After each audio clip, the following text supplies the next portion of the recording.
Misalnya ada orang mau masuk Islam, terus konsultasi sama ustadz atau sama kiai, Pak saya mau masuk Islam, kamu nggak boleh ngambil sikap monggo ngeteh dulu itu tidak. Atau apalagi diajak ngobrol dulu. Karena 5 menit kita mempersilahkan ngopi dulu itu artinya dianggap kita membiarkan dia dalam keadaan kafir 5 menit dan kita dianggap ikut tanggung jawab. Istri kamu kemana? Kira-kira jawabnya bilang pergi jalan-jalan apa bilang kerja? Kerja. Makanya kata Imam Ahmad bin Hanbal, mudi mustafar atau orang yang berprofesi, yang profesinya memang harus pergi kayak traveling atau supir, maka itu namanya tidak pergi, namanya itu kerja.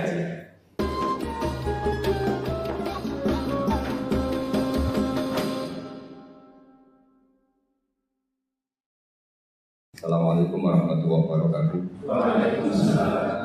Bismillahirrahmanirrahim. Alhamdulillahirabbil alamin wassalatu wassalamu ala asyrofil mursalin sayyidina Maulana Muhammadin wa ala alihi wasallam nama ba'du. Bapak Rektor dan semua teman-teman PWI yang saya hormati. Di sini kita akan mengkaji faslun fil musara'ah ila nusfi fid dima. Bab seharusnya ngambil sikap cepat, musara'ah itu ngambil sikap cepat untuk menyelamatkan mengalirnya darahnya orang Islam. Di sini Imam Izzuddin Abi Salam mengambil ayat wajah rajulun min aqsal Madinah yas'a qala ya Musa innal mal ya'tamiruna bika liyaqtuluka fakhrus inni laka minan nasihin. Terus beliau memberi penjelasan wa kadzalikal musara'atu fi amrin diniyyin yuqafu fawtu. Jadi begini ya, kalau dalam fikih Islam misalnya ini ada di beberapa literatur fikih, di semua fikih, baik mazhab Syafi'i, Hanafi, Hambali, di semua kitab fikih. Misalnya ada orang mau masuk Islam, terus konsultasi sama ustadz atau sama kiai, Pak saya mau masuk Islam, kamu nggak boleh ngambil sikap monggo ngeteh dulu itu tidak. Atau apalagi diajak ngobrol dulu. Karena 5 menit kita mempersilahkan ngopi dulu itu artinya dianggap kita membiarkan dia dalam keadaan kafir 5 menit dan kita dianggap ikut tanggung jawab. Sehingga di bab ada ulama yang ngebabkan itu sampai di bab murtad. Termasuk murtad adalah orang yang dimintai mensyahadatkan non muslim kemudian disuruh ngopi dulu atau enggak. Karena dianggap pembiaran sekian menit masih berstatus kafir. Jadi ibaratnya gini ya, kalau kita mungkin baru bapak-bapak baru pakai celana pendek terus ada orang kecelakaan di jalan, saya tak pakai baju dulu, nanti baru kamu saya selamatkan. Itu kan naif. Kalau begitu saja naif, apalagi orang yang kafir kemudian pas mau minta disyahadatkan kita bilang monggo mandi-mandi dulu, ngeteh-ngeteh dulu. Berarti ada pembiaran sekian menit, dia masih berstatus. Artinya begini, kalau dia saat itu kok dimatikan oleh Israel, berarti mati dalam status kafir. Dan kita ikut tanggung jawab, karena harusnya bisa Islam, andai kan kita mensyahadatkan saat itu juga. Jadi itu bab-bab yang dianggap ekstrim dalam kutubil fikih, bab-bab fikih. Makanya dalam kitab fikih, saya berkali-kali ada non-muslim mau bersyahadat ke saya. Itu saya bilang ke santri-santri saya, saat itu juga harus kamu ajarin, meskipun pakai bahasa Indonesia. Yang penting status kafirnya apa? Iya. Baru setelah itu ada hukum sosial ya, mungkin kita nawarin teh atau kopi atau apa. Makanya di sini dibabkan bab seseorang harus tergesa-gesa atau bercepat-cepat atau ngambil sikap bergegas untuk melakukan kebaikan. Terus ayat kedua yang dipakai Izzuddin bin Abi Salam itu begini. Ketika Allah mensifati orang munafik, status orang munafik itu apa? Wa idza qamu ila sholati qamu kusala. Mereka kalau dipanggil untuk sholat, dia berangkat tapi itu salah cara malas-malasan. Sehingga untuk menunjukkan kita loyal sama Allah, itu ya paling tidak ada sikap di atas rata-rata. Makanya ada sa'i ya, lari-lari kecil, tawaf juga disunatkan ada lari-lari kecil. Disebut ar-romal itu lari-lari kecil. Untuk menunjukkan bahwa kita loyal sama Allah itu tidak sak kobre cara Jawa. Nah itu dibabkan sendiri. Jadi beda antara tergesa-gesa sama ekspresi serius. Jadi musaroah itu ya kira-kira kan nggak mungkin lah kita dipanggil rektor atau kiai atau orang tua kita terus jalan leha-leha itu kan nggak mungkin. Apalagi ini yang manggil Allah Subhanahu wa Ta'ala. Makanya dibabkan faslun fil musaroah ila nusif fiddima. Nah contoh yang diambil di sini begini. Ketika ada debat terbuka antara Fir'aun dan Musa, saya ulang lagi ya, ada debat terbuka antara Musa dan Fir'aun. Kan Nabi Musa datang ke Fir'aun. Lalu kata Fir'aun, ini asal-usul ayat ini, saya terangkan sejarahnya. Kata Fir'aun, lalu kalau kamu tidak nuhankan saya, Tuhan kamu siapa? Terus kata Musa, Rabbus samawati wal ardi, yang nuhani langit dan bumi. Fir'aun masih berkelit. Kalau Tuhan di bumi, setahu saya kemana-mana yang dituhankan saya, kata Fir'aun. Ma'alim tulakum min ilahin ghairi. Terus Nabi Musa masih ngendikan, ya sudah Tuhan yang nuhani langit. Terus Fir'aun manggil Haman. Haman itu arsitekturnya Fir'aun. Ya Haman ibnili sorhal ali abduhul asbab samawati fa'attaliya ila ilahi Musa. Haman bangunkan kami piramida yang tinggi. Saya ingin melihat Tuhannya Musa. Musa akhirnya mikir, karena kalaupun Fir'aun bisa naik ke langit tetap tidak bisa melihat Tuhan. Kita tahu Tuhan nggak bisa dilihat. Kita yang mukmin aja tidak lihat, apalagi Fir'aun, rivalnya kan. Akhirnya Musa ganti argumentasi. Yaitu argumentasinya Musa, Rabbukum wa rabbu abaikumul awwalin. Ini perlu diingat dan perlu saya sampaikan. Yang nuhani kamu dan yang menuhani leluhur kamu. Itu sangat memukul Fir'aun. Karena logikanya kalau Fir'aun itu Tuhan berarti babanya dulu tanpa Tuhan. Ini ada Tuhan terlambat ya. Jadi kalau Fir'aun Tuhan berarti mbahnya tanpa Tuhan, karena zaman era mbahnya belum ada Tuhan. Karena perdebatan itu banyak punggawa Fir'aun yang mukmin. Wah ini Fir'aun enggak benar ini. Kalau dia Tuhan berarti mbahnya tanpa. Karena kalau iman itu akan diadili, akan dieksekusi, maka orang ini berstatus rajulun mukminum min ali fir'auna yaktumu imanah. Maka di Quran diterangkan wa qala rajulun mukminum min ali fir'auna yaktumu imanah. Ada seseorang yang iman tapi menyembunyikan iman. Lah orang ini selalu ikut rapat di rapat-rapat penting Fir'aun, termasuk rapat ketika Fir'aun dan para tentaranya memutuskan membunuh Musa.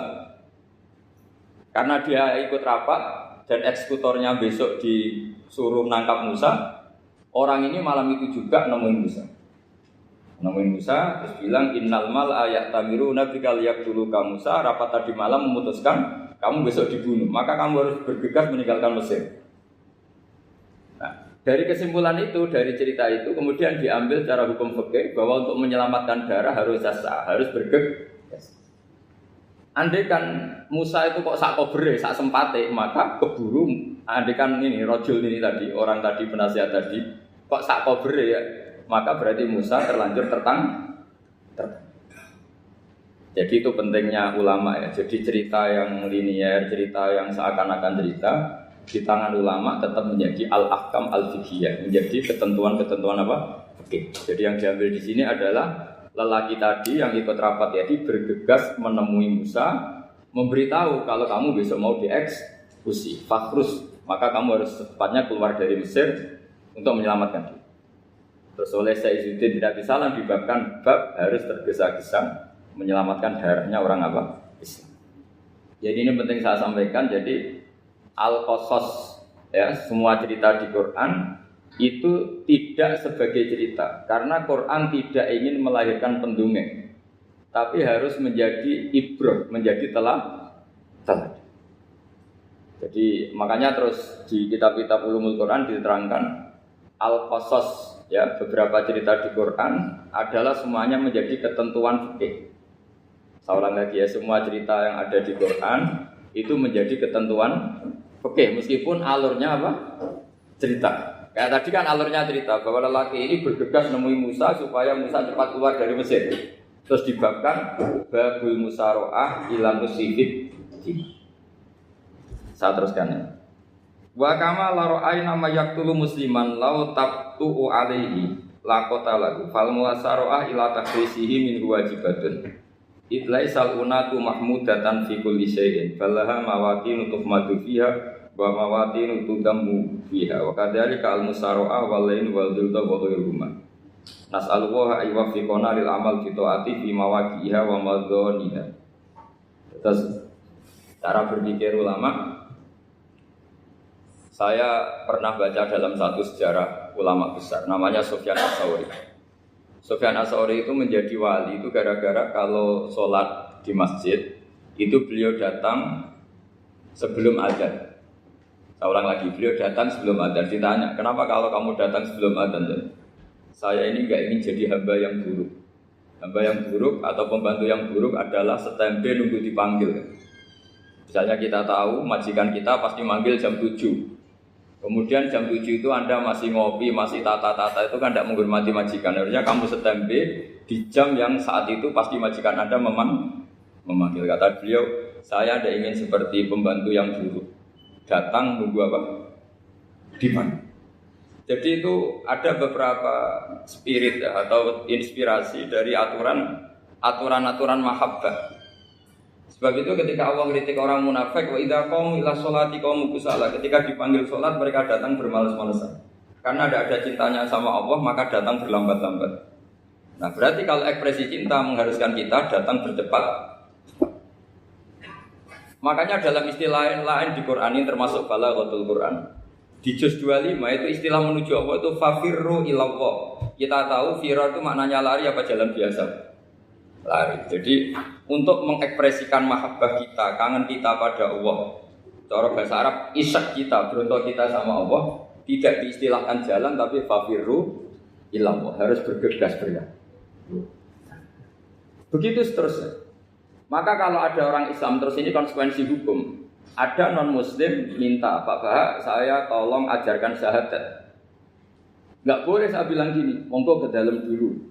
Padahal perjalanan ke rumah saya misalnya setengah jam, enggak boleh. Saat itu meskipun sambil berdiri-diri, harus kita tauhidkan. Kamu yakinnya Allah itu satu, Tuhan Allah. Harus. Karena kalau ada perjalanan ke rumah 5 menit, terus dia kecelakaan, belum syahadat, statusnya mati apa? Kafir. Dan kita ikut terlibat, karena sebetulnya bisa mengislamkan saat itu juga. Analoginya kayak tadi loh. Orang kecelakaan di jalan karena kita pakai celana pendek. Contoh Syria nih, saya tak pakai baju dulu. Habis itu dilides truk. Itu kan kita ikut salah karena kita yang punya kesempatan. Tentu yang disalahkan yang punya kesempatan. Karena merubah status dari potensi kelides truk menjadi sama sekali gak potensi kelides truk dengan kita inggirkan. Meskipun kita dalam keadaan tidak ideal. Sama. Orang kafir yang mau masuk Islam itu umumnya kiai-kiai kan kadang sebagian disuruh mandi dulu, itu salah. Itu salah sekali. Sangat salah. Apalagi nunggu seremonial di masjid, nunggal toko-toko itu bujute salah. Itu gak cuma salah, bujute salah. Jadi salah yang akut. Itu salah besar ya. Kalau seremonial monggo, tapi kalau mengislamkannya harus saat itu. Apalagi seremonial seminggu lagi nunggu tokoh terkenal, nunggu di syuting dulu, wah itu perilaku show, itu bukan mengislamkan itu. Makanya kita yang sebagai peneliti fikih itu kadang itu enggak sreg gitu. Masa mau Islam nunggu di masjid dulu, di syuting dan tokoh-tokoh itu salah. Itu sama dia kamu lihat orang kecelakaan mau menyelamatkan, ini ada wartawan enggak? Minta di syuting dulu sedang mati ini. Jadi kita normal saja dalam Islam, sesuatu yang mendesak, yang emergensi ya perlakuannya harus cepat.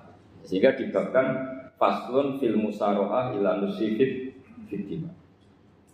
Jadi ada beberapa contoh di Quran memang aturannya seperti itu. Makanya semua redaksi Quran tentang menuju Allah diredaksekno fafirru. Makanya di Tawaf ada ekspresi romal, jalan agak cepat. Di Sa'i juga ada momen-momen kita harus romal, berjalan cepat. Di beberapa aturan juga seperti itu. Ya saya ulang lagi, di beberapa aturan Islam juga seperti itu. Nah sekarang efek di hukum haji. Saya banyak baca literatur haji. Haji dalam aturan Islam itu wujuban tarofian, wajib yang tidak langsung mendesak. Kemudian semenjak ada fakta kita harus nunggu, daftar tunggu. Itu kita sebagai ahli fikih itu gampang. Misalnya gini. Saya umur 20 punya uang sekarang berapa daftar? 25 juta ya. Saya umur 20 punya uang 25 juta. Saya jublo misalnya.